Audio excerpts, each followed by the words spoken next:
Leonard Bernstein, in his brilliant lecture series given at Harvard in 1973 called The Unanswered Question, talks about melody. He uses a metaphor. He calls melody the noun. It's the thing with meaning. He calls harmony, the chords, the adjective. And then calls the rhythm the verb. I really like that. So that the meaning is in the melody. The stroking of the meaning, the coloring of the meaning is in the harmony, is in the adjective. But the melody itself creates the meaning. In that sense, since we're here in the key of A minor, then all of the notes that we will create in this melody should be referenced to the A minor. The fact that we're changing to the G major really simply adds a different level of adjective, but the noun remains the same. So anything that is stable in A minor will remain more or less stable, whatever other chord is playing, although the other chord is going to modify its color somewhat, just as an adjective can modify the color of any noun. The first thing we need to do is go out and buy Bernice her wedding dress. That is to say, Hobo Wind, oh Hobo Wind, is Bernice. And so we have to make sure that Bernice looks as good as she possibly can before we start worrying about the bridesmaids. In order to make Hobo Wind expressive, how do I feel about the wind? Do I feel like I'm one with it? That I belong to it? That it's home for me? Or, that is to say, do I feel stable relative to Hobo Wind? Or do I feel like the wind is out there doing something that I wish I could be doing, going and exploring, going and seeking, moving away from the place that I'm stuck in? And of course, it's the latter, and that's one of the reasons, by the way, that we're in this minor tonality, which by itself, because of that minor third, that flat 6 and that flat 7, creates that sense of longing. Those the flat 3, the flat 6, and the flat 7 are way down or way up the harmonic series. They don't occur until quite late in the harmonic series. And so consequently, they feel a little less, the minor tonalities feel less stable than the major tonalities. Of course, that's not a surprise. So that we have the minor tonality going for us already in this sense of longing. But when I talk to the wind, I probably don't want to be on the word wind. I probably don't want to be on a stable tone. And so after some exploration of my various options in my unstable tones, maybe using the second degree of the scale, the B in A, which we call the 9, maybe that might be the note for wind. That might be the veil. That might be the train on the wedding dress. That might be the wedding dress itself. So let's try the B, the second degree of the scale, which wants to resolve to 1, wants to resolve downward to 1, and feels sort of like it's hanging, which may be fairly expressive of how I'm feeling in terms of wanting to join the wind, wanting to become one with it, but unable to do that.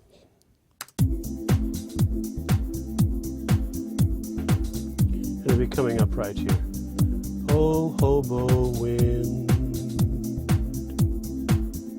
That feels fairly expressive. Try that again.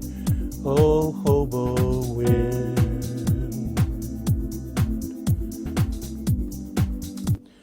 I think Bernice looks okay. And so now that we have her in this gorgeous, gorgeous piece of dress, the one that gives us exactly what she is at her essence, now we can go back and start looking at the bridesmaids. The thing that we don't want to do, of course, is hit that note in a really focused position before we get to Bernice. That is, we want to save something for the wedding. We want to make sure that when we get there, it's special, that none of the other bridesmaids are already stealing her thunder. All right, so that's, I think, a reasonable place to start. Making sure that the target that you want to hit is something special and that you're going to keep it special as we go. So now we're just looking at melody.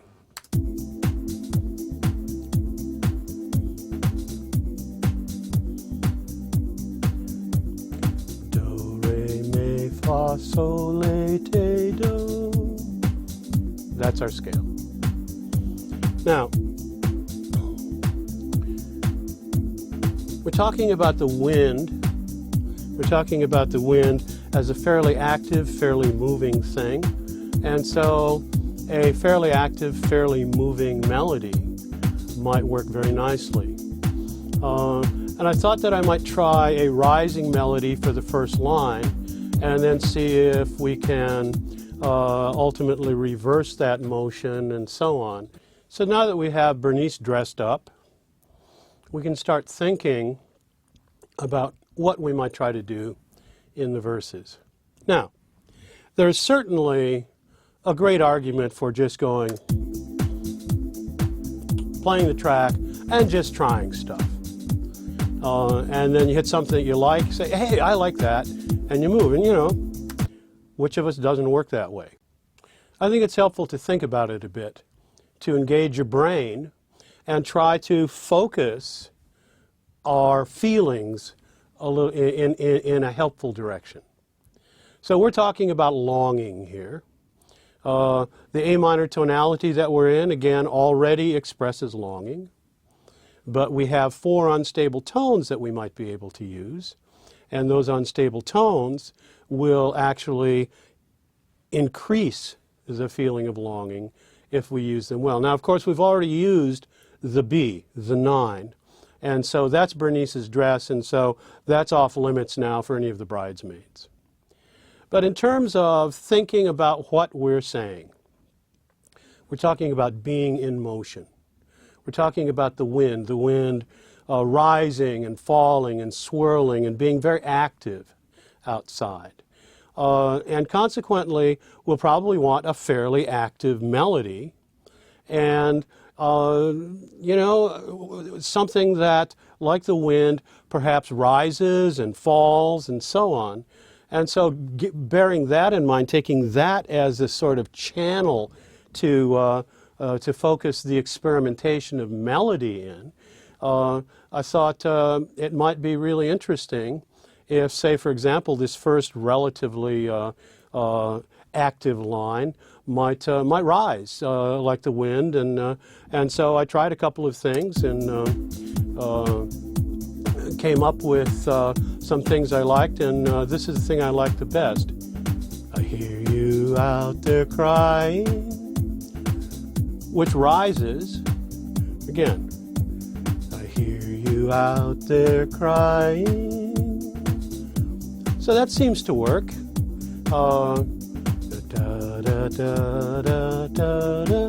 Moving through stable to unstable, stable to unstable tones, keeping the thing in motion and rising as it goes. Not a bad place to start, I thought. And so if that's happening, then in the second line, should I descend? Maybe not. I've got a bunch of lines to go. The descent can maybe wait. So maybe I'll keep that second line in motion. But remember, the first line is about the wind, about me hearing, and then the second line transfers to the wind that's kind of trying to do something but can't. It's trying to get in. So let's keep that line a little more static. I hear you out there crying, begging, let me in. I hear you out there crying, begging, let me in. So that seems to work okay. Ba-da-da-da-da-da-da, ba-da, ba-da-da. And so now let's see if we can find something that, like the wind, is going to change direction instead of moving up. Let's try to move it down a little bit. Ba-da-da-da, ba-da-da, maybe. I hear you out there crying, begging, let me in. You make your way between the cracks. That's not bad. You make your way between the cracks. Okay. And now the fourth line. Da, da, da.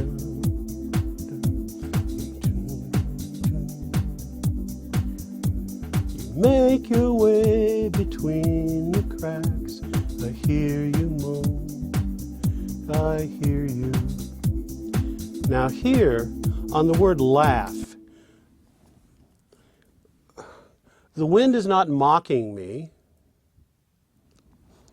The wind, I don't feel happiness about the wind. That is, this is not a happy laugh. And so this seems to be a place where I could actually use the melody note as an adjective to modify the word laugh. And not make it a sarcastic laugh, but make it a kind of sad or unhappy laugh. And so looking at the various unstable tones I have left, I thought maybe the D, the fourth degree of the A minor scale, might work there.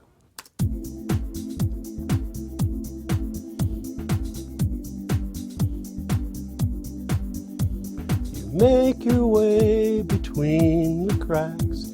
I hear you moan, I hear you laugh.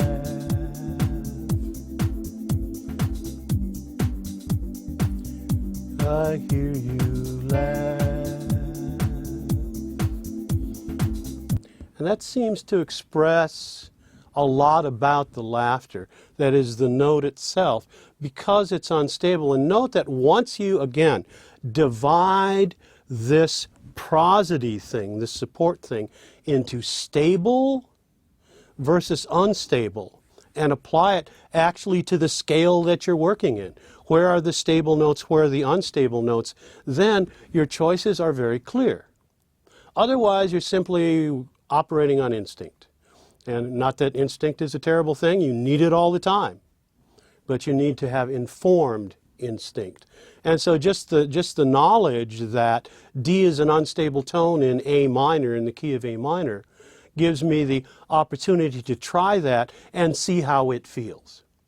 Now, I'm not going to use it just because theoretically it's unstable, but I'm going to use it because my heart says, oh, that feels just right, and I was directed to that note because my brain told me that you could try this and it might work, which is a whole different thing than just hit and miss. So I like the D there. I like that fourth degree of the scale on A minor as expressing a kind of modified laugh. So now we'll try the singing as you pass, and maybe that can be more stable for two reasons. Number one, because the wind is singing, the wind is, out there doing that thing, and secondly, because the stability of the notes in singing as you pass is going to open up the instability of the 9 on hobo wind. That is to say, if pass was also an aching, longing note, then when we get to the 9, the B on hobo wind, then again, the maid of honor who came out just before Bernice is going to be really hot, which we don't want. So we'll try to stay fairly stable in the singing as you pass line. I hear you out there crying, begging, let me in. You make your way between the cracks. I hear you moan, I hear you laugh, singing as you pass. Oh, hobo wind, hobo wind. That seems to work. Now, that may not be perfect, and that may not be where we end up at the end of all of it, but it seems like a workable place. And the nice thing, of course, is that since we're working here in an A-A-B-A form, that this melody should work for all three verses. At least with maybe a few modifications here and there, should work for all three verses, because we're very careful to put the to create the verses with the same structure, and therefore they will hold the same melody. Now, is that always important, to have the verses always have the same structure? Well, no. It really depends, in this case, on how important melody is. And for me, in this song, melody is a huge player. And so when I'm writing the lyric for this idea, which is not a who let the dogs out kind of idea, it's something where it's lyric driven, it's idea driven. And in that case, the melody is going to be pretty important, it seems to me. So yeah, keep your lyric working for you. If you don't have melody and you're working with your lyric, still try to keep everything as parallel as you can to open the door for a melody that works. Of course, now it's really up to us to actually see if this melody will carry over to verse 2 and verse 3, which we'll look at in the next segment.